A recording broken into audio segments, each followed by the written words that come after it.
நுட்பமா கவனிங்க. இங்க ஒரு மிகப்பெரிய பெருமாள் இருந்தார். அவர்தான் உலகத்தையே ஆகியிருந்தார் அப்படின்னு நம்புங்க. பெருமாள் இருந்தார். அவர் என்ன பண்ணாரு, திடீர்னு வந்து செய்யாத பணிகள் எல்லாமே வந்து ஒரு சாபம் விட்டார். இன்னும் வந்து 5 வருஷத்துக்கு செய்யாத பணிகள் மழையே பெய்யாது அப்படின்னு சாபம் விட்டார். ஏன்னா அவருக்கு இங்க பகுதியில் உள்ள அந்த விவசாயிகள் மேல என்ன போகும்னா, அவங்க வந்து தண்ணீரை வந்து விரயமாக்கலாம், தண்ணீரை வந்து சரியா பயன்படுத்துறதுக்கு அவங்களுக்கு தெரியல.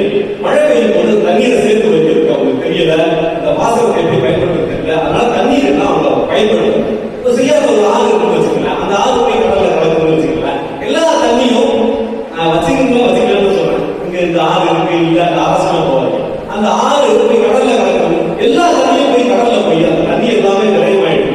அந்த மாதிரி சூழ்நிலை தண்ணியை சரியா பயன்படுத்தல. இவங்க 5 வருஷம் தண்ணி வராம, தண்ணியே இல்லாம பஞ்சத்துக்கு ஆட்படுத்தினாங்க. இவங்க வந்து திருந்துவாங்கன்னு சொல்லி பெருமாள் வந்து 5 வருஷத்துக்கு மழை பெய்யாம இருக்கிறதுக்கு ஒரு வழி வரப்பட்டார்.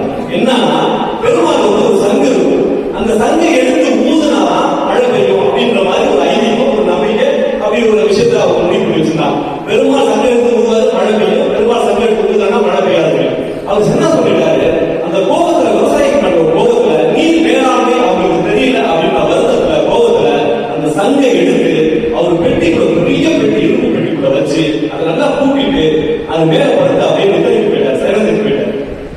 இப்போ வந்து அவருடைய மனைவி சொன்னாங்க, பெருமாளுடைய மனைவி சொன்னாங்க, இல்ல விவசாயிகள் பாவம், நீ வந்து சங்கு ஊட்டினா மழை பெய்யாத, ஏன் அப்படி கூட்டிட்டீங்க?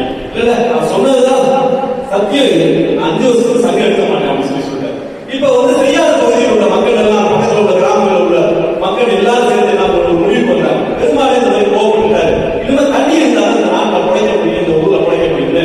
பாதி பேர் திருப்பூருக்கு போய் பணியிட வேலைக்கு போயிட்டாங்க, சில பேர் துபாய்க்கு ஒட்டை போயிட்டாங்க. இந்த மாதிரி எல்லாரும் ஊருக்கு போறான்னு சொல்லி அப்படியே பஞ்சம் படைக்கிறதுக்காக கூட்ட புரிச்சோட அப்படியே கிளம்பி பஞ்சம் பதேசி அப்படியே கிளம்பி போயிட்டே இருக்கும்போது ஒரு வயசான கிழவன் மட்டும், ஒரு வயசான கிழவன் மட்டும் ஏற்கிழமை எடுத்துக்கிட்டு வயக்காட்டு கிழமை போனோம்.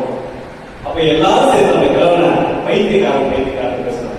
5 வருஷத்துக்கு மழையே பெய்ய போறதில்ல, தண்ணியே வர போறதில்ல, தண்ணி இருந்தாதான் விவசாயம் பண்ண முடியும். இப்போ இந்த கலப்பை எடுத்துக்கிட்டு வயலுக்கு போய் உன்ன மாதிரி ஒரு பைத்தியக்காரன் நாங்க பார்த்ததே இல்லை.